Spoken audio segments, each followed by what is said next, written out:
Pre board परीक्षा 2024-25 कक्षा 10वीं विषय हिंदी। दोस्तों प्री बोर्ड परीक्षा जो आज से प्रारंभ हुई है तो विषय हिंदी का सॉल्यूशन लेकर आए हैं। दोस्तों सबसे पहले हम विकल्पों की बात करते हैं तो सही विकल्प चुनकर लिखिए। पहला प्रश्न है स्वयं प्रकाश ने संपादन किया। दोस्तों इसका आंसर है वसुधा पत्रिका का। दूसरा प्रश्न है शिव धनुष तोड़ने पर क्रोधित हो उठे। आंसर दोस्तों परशुराम। तीसरा प्रश्न है लय तुक यति गति मात्रा एवं चरण से युक्त रचना को कहते हैं छंद।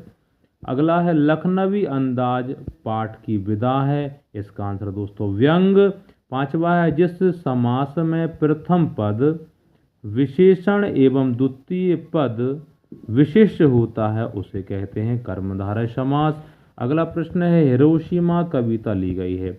आंसर है अरि ओ करुणा प्रभामय काव्य संग्रह से, जिसका प्रकाशन 1959 में हुआ था। दोस्तों अब आते हैं रिक्त स्थानों पर। तो पहला प्रश्न है गोपियों के लिए श्री कृष्ण हारेल खालिस्तान की तरह है। आंसर मिट्टी।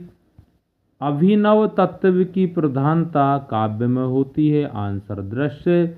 वीर भयानक एवं रौद्र रस में खालिस्तान गुण होता है औज गुण।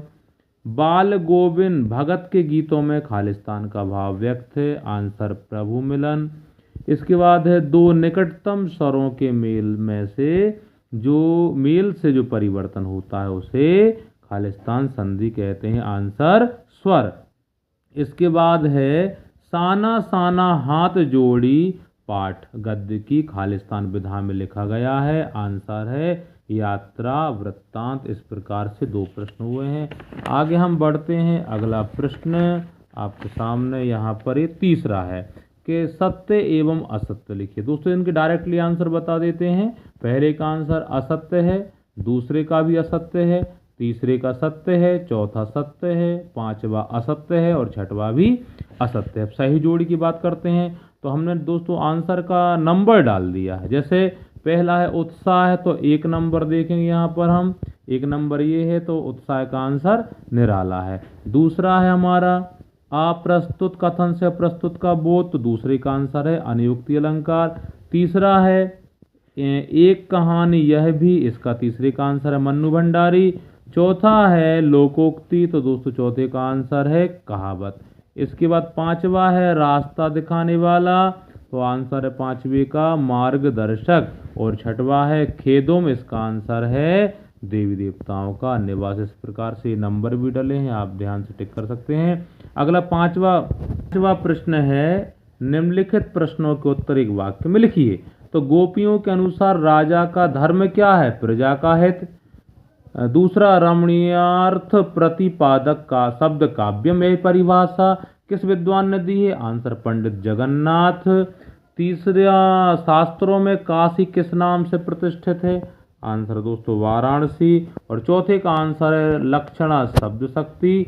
पांचवा पूछ रहे हैं अमूला किसे कहते हैं? तो आम की गुठली को घिसकर बनाया जाने वाला यंत्र अमूला कहलाता है। लास्ट है भोलानाथ अपने पिताजी को क्या कहकर बुलाते थे?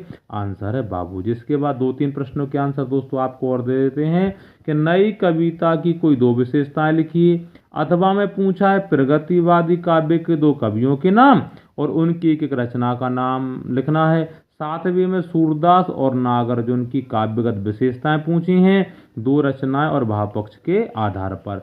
8वां है परशुराम के क्रोध करने पर लक्ष्मण ने धनुष के टूट जाने के लिए कौन से तर्क दिए।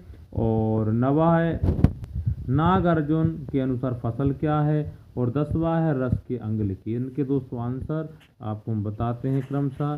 चलिए तो प्रश्न नंबर 6 का जो आंसर है तो विशेषताएं नए बिंबों का प्रयोग, क्षणवाद को महत्व, व्यक्तिवाद की प्रधानता, 2 कोई सी भी लिख सकते हैं। अब यहाँ पर अथवा वाला आंसर है कवि नागार्जुन, रचना युगधारा, शिवमंगल सिंह सुमन, मिट्टी की बारात, त्रिलोचन और धरती। इसके बाद 7वां जो प्रश्न था तो यहाँ पर सूरदास, रचनाएं हैं सूरसागर, सूरसारावली और साहित्य लहरी। विशेषताएं हैं कि सूरदास श्री कृष्ण के अनन्य भक्त हैं। इन्होंने बाल कृष्ण की लीलाओं का वर्णन किया है, इसलिए इनको वात्सल्य रस का सम्राट कहा जाता है। इसके बाद नागार्जुन युगधारा, प्यासी पथराई आंखें, हजार हजार बाहों वाली। और 10वां प्रश्न रस के अंग, तो पहला है यहाँ पर याद कर सकते क्रमशः स्थायी भाव, विभाव, अनुभाव और संचारी भाव। दोस्तों इसके बाद बाकी के आंसर आपको पता होंगे। इस प्रकार से हिंदी का सॉल्यूशन दोस्तों समाप्त हुआ। अगले प्रश्न का सॉल्यूशन कल फिर से डालते हैं, तब तक के लिए बहुत बहुत धन्यवाद।